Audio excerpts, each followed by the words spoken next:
한자는 역사가 깊은 문자죠. 한자의 굵직한 변화를 추려보면 고대 은나라 때 점을 보고 점괘를 소뼈와 거북이 배딱지 등에 썼던 각골문, 주나라 때 청동기물에 쓰여졌던 금문, 진나라 진시황이 전국을 통일하고 문자 또한 통일하기 위해 만든 소전체, 한나라 말부터 오늘날까지 쓰여지는 해서체가 대표적이에요. 앞으로 우리는 요 세 글자체를 집중적으로 보면서 해서체를 공부할 예정이에요. 오늘날 우리가 쓰고 있는 해서체는 본보기해, 글서, 몸체로 풀이하면 본보기가 되고 모범이 되는 글자라는 뜻인데 여기서 잠깐 본보기 해를 살펴볼게요. 나무 목과 모두란 뜻의 다개로 구성되었는데 소전체에서 해서체를 보면 왜 다 나무인지 느낌이 오죠. 소전체에서 보이는 동그라미와 둥근 곡선이 해서체에서는 네모이거나 나무처럼 딱딱하게 표현되었어요. 오늘은 재밌게 해서체의 특징을 살려 둥그런 사물을 네모로 바꾸면서 공부해 볼게요. 차례로 눈, 입, 귀를 볼게요. 입은 먹든 말하든 벌려야 하니 벌린 입으로 준비했어요. 요 그림을 간단하게 선으로 나타내 보면 벌써 소전체랑 비슷해졌죠. 이번엔 해수체의 특징을 살려서 동그라미를 네모로 바꿔볼게요. 마지막으로 눈을 세로로 돌리면 우리가 알고 있는 한자인 눈목, 입구, 기가 되었어요. 참 쉽죠? 이젠 눈목의 쓰임을 알아볼게요. 얼굴의 생김새를 뜻하는 이목구비. 여기서 눈목은 눈 자체를 뜻하죠. 하지만 눈목은 눈이란 뜻만 있는 것이 아니에요. 눈으로 볼 수도 있죠. 그래서 보다라는 뜻으로 때마침 눈이 사건과 마주치는 목격. 순서를 정해 한눈에 알아보는 목차, 보기 좋게 기록한 목록, 최종 목적지를 정하고 최선을 다해 향해 가는 목표, 놀라움에 눈 비비고 다시 바라보는 갈목 등에 쓰이는데 갈목은 보통 두드러지게 성장하는 대상을 두고 갈목할 만하다라고 표현해요. 입구도 눈목처럼 입이란 뜻 말고도 먹다, 노래하다, 말하다 등 입으로 할 수 있는 모든 것이 뜻이 될 수 있어요. 먹는 입의 뜻으로 입맛을 뜻하는 구미. 특히 구미는 욕심이나 흥미가 생길 때도 구미가 당긴다라며 종종 표현하기도 해요. 말하다 뜻으로는 직접 얼굴을 보며 머리를 맞대고 하는 말인 구두. 세대에서 그 다음 세대로 말로 전해 이어지는 구전, 여러 사람이 한 가지 소리를 내는 이구동성 등이 있어요. 또 입구는 말하고 먹을 수 있는 입에서 구멍, 통로의 뜻으로 확장되었는데요. 사람이 들고 나는 출입구에 쓰이는 입구는 구멍의 뜻이 확장된 통로의 의미로 쓰여졌어요. 그렇다면 귀도 듣다 뜻이 있겠죠? 듣는 귀와 보는 눈을 말하는 이목. 이목은 보통 관심이 집중될 때 이목을 끌다라고 표현하죠. 또 재미있는 사자성어로 말귀로 바람이 스쳐 지나가 남의 말을 흘려듣는 것으로 비유되는 마이동풍. 소귀로 좋은 글을 읽어주어도 어리석어서 잘 알아듣지 못하는 것으로 비유되는 우의독경 등의 기가 쓰여요. 이번엔 미국 서부 영화에 나오는 문과 비슷한 문을 볼까요? 문은 또 다른 공간에 들어가는 입구이자 서로 다른 공간을 통하게 하는 통로 역할도 하죠. 이렇게 문의 역할이 중요해요. 그래서 문은 그 공간의 의미와 위치에 따라 이름이 붙여지는데요. 옛날 조선의 수도인 한양으로 들어가는 통로이자 도성을 지켰던 동쪽에 있는 홍인지문, 보통 동대문이라고 하죠. 지하철역에서도 그렇게 부르고요. 이렇게 위치에 따라 서대문, 남대문, 북대문이라 부르지만 서대문은 돈이문, 남대문은 숭례문, 북대문은 숙정문으로 예쁜 이름들이 따로 있어요.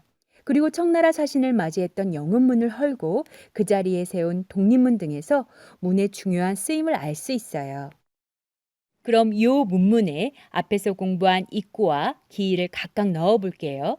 물을 문과 들을 문이 돼요. 물을 문은 옛날 초인종이 없던 시절 아무개 계시오 하고 묻는 것처럼 표현되었고 들을 문은 집 안쪽에서 인기척이 있는지 없는지 귀를 쫑긋 세워 듣는 것처럼 표현되었죠. 물을 문에서 문의 역할은 내가 알지 못하는 곳의 경계이고 그곳에 대해 묻는 것이 물을 문이에요. 한마디로 모르는 것을 묻는 것이죠. 그래서 물을 무는 본질에 대해 궁금한 것을 물어보는 질문, 범죄 수사나 치안 유지차 검사하기 위해 묻는 검문, 잘못을 묻고 꾸짖는 문칙 등에 쓰이는데 특히 물을 무는 묻다라는 뜻 말고도 찾다라는 뜻도 있어요. 목마른 사람이 우물을 판다고 궁금하니까 직접 찾아가 묻는 것이죠. 그래서 찾자라는 뜻으로는 정말로 직접 찾아가는 방문, 상대방의 힘듦과 슬픔을 위로하기 위해 찾아가는 의문, 아픈 사람을 찾아가는 문병 등의 찾다 뜻으로 쓰여요. 그럼 들을 문도 볼게요. 들을 문은 물을 문처럼 내가 몰랐던 다른 곳의 소식을 듣는 것이 들을 문이에요. 그래서 들을 문의 쓰임을 보면 찾아다니며 보고 듣는 것을 말하는 견문, 매일 새로운 소식을 듣게 해주는 신문, 주요 문제를 결정하기 위해 여러 사람의 의견을 듣는 청문회 등에 쓰여요. 이번엔 조금 난이도 올려서 세조를 간단하게 변형시켜 볼게요. 새 하면 이렇게 나르는 모습이 떠오르죠. 요 새를 졸라맨처럼 간단한 손으로 바꿔볼게요. 부리, 머리, 눈, 앞쪽 날개, 뒤쪽 날개 이렇게 되죠. 수많은 새의 깃털들은 점으로 나타냈어요. 나무처럼 딱딱하게 바꿔볼게요. 머리는 네모로, 앞날개, 뒷날개 점은 그대로 하고요. 눈목처럼 살짝 돌리면 벌써 세조랑 많이 비슷해졌죠. 새의 눈동자처럼 중요한 요소를 표현할 때는 이렇게 한일로 표현해요. 글자 안에서 한일은 단순하게 하나라는 뜻 말고도 여러 의미가 있어서 5강에서 따로 공부할게요. 지금은 눈이 있다라는 존재 의미로만 알고 넘어갈게요. 이젠 완벽한 세조가 되었어요. 가끔씩 요렇게 날개 한 짝 안 써서 추락사 시키는 일이 있는데 날개 두 짝 꼭 챙겨주세요. 이렇게 깃털이 많은 날개가 특징인 세조는 날든 날지 못하든 날개 달린 모든 새의 무리를 뜻하는 조류, 한 개의 돌로 두 마리 새를 한 번에 잡는 일석이조, 아주 적은 양을 뜻하는 세발의 피, 조족지혈 등에 쓰여요. 이번엔 덤으로 까마귀 오자도 같이 공부해 볼게요. 조류계에서 영재로 알려진 까마귀는 머리부터 발끝까지 까맣죠. 그림에서 눈을 이렇게 그려도 눈이 잘 보이지 않아요. 이 특징을 살려서 세조에서 눈을 뺀 것이 까마귀 오예요. 까마귀는 범접하기 어려운 올블랙 까만 잣대 때문에 불길한 느낌을 상징하기도 하죠.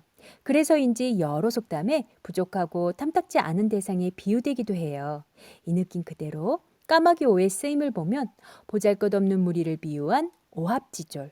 안 그래도 시꺼매서 의심스러운데 날자마자 배가 뚝 떨어져 더욱 의심스러운 오비일학 등에 쓰였어요.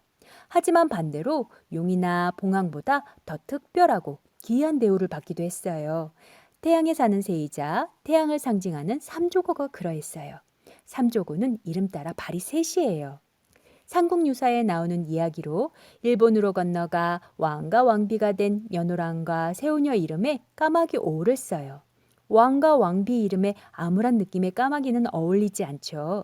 여기서는 태양에 사는 삼조고 의미로 쓰여졌어요. 또 까마귀 오는 온몸이 검은 특징을 살려 검다라는 뜻으로도 쓰이는데요. 검다라는 뜻으로는 까맣다 못해 뼈까지 검은 닭인 오골개, 대나무 줄기가 점점 검은색으로 변해 검은 대나무를 뜻하는 오죽 등에 쓰여요. 특히 오죽은 심사임당과 율곡 이이가 태어난 곳인 오죽헌에 쓰이는데 집 뒤뜰에 검은 대나무인 오죽이 많이 있었다고 해요. 방금 공부한 세조와 까마귀 오자에 말하는 입구를 각각 넣어볼게요. 울명과 슬플 오자가 되었어요. 먼저 울명부터 볼게요. 새소리가 너무 예쁘죠. 그런데 우리는 자주 새가 운다라고 표현해요. 울명은 슬퍼서 우는 것이 아니라 소리를 낸다라는 뜻이에요. 그래서 울명이 들어간 단어들을 보면 스스로 소리를 내는 잠웅종, 요즘은 핸드폰에 밀려 추억의 물건이 되어가고 있죠. 적의 침입을 스스로 소리내어 알린다는 잠영고. 요 잠영고는 낭낭공주와 호동왕자 이야기에 등장하는 전설의 북이에요. 요 이야기도 삼국유사에 등장해요. 슬플 오는 소리내는 울명과 다르게 정말로 슬프게 우는 것을 말해요. 실제로 까마귀 우는 소리를 들어보면 다른 새들과 다르게 좀 구슬프게 들리는 것 같기도 하죠. 옛날 사람들은 요 소리가 슬프게 우는 소리처럼 들렸었나 봐요. 그래서 쓰임을 보면 아주 슬프게 우는 것을 뜻하는 오열에 슬플 오자를 써요. 글자 자체가 산 모양을 한 매산을 볼까요? 매라는 뜻은 산의 옛말이에요. 요즘은 산을 매로 부르지 않지만 멧돼지, 메아리, 찰기가 없는 메밀, 맵쌀 등에서 매를 종종 접할 수 있어요. 산을 본뜨고 뜻하는 글자라 백두산, 설악산, 한라산 등 모든 산을 지칭할 때 써요. 바로 섬도 볼게요. 섬도는 세조에서 날개 깃털이 빠지고 매산이 들어가 섬도가 되었어요. 저보고 섬 글자를 만들라고 하면 바다를 뜻하는 바다의 위에 매산을 쓰거나 간단하게 수평선처럼 보이는 하늘 위에 매산을 써서 섬도라 했을 텐데 저 멀리에 있는 섬을 자유롭게 날아가는 새처럼 섬을 표현했어요. 글자지만 굉장히 멋지게 표현한 것 같아요. 멀리 날아가는데 새 깃털이 보이지 않는 것은 당연하겠죠. 섬도는 한강에 있는 섬인 여의도, 유명한 자선어버이 저자 정약전이 유배되었던 흑산도, 동해의 아름다운 섬인 독도 등 이렇게 모든 섬을 나타낼 때 쓰여요. 오늘은 쉽지만 꽤 많은 한자들이 등장했었죠. 뜻도 여럿인 한자들도 있었어요. 복습은 필수. 여기선 백문이 불여일견이 아니라 백견이 불여일쓰기예요. 네이버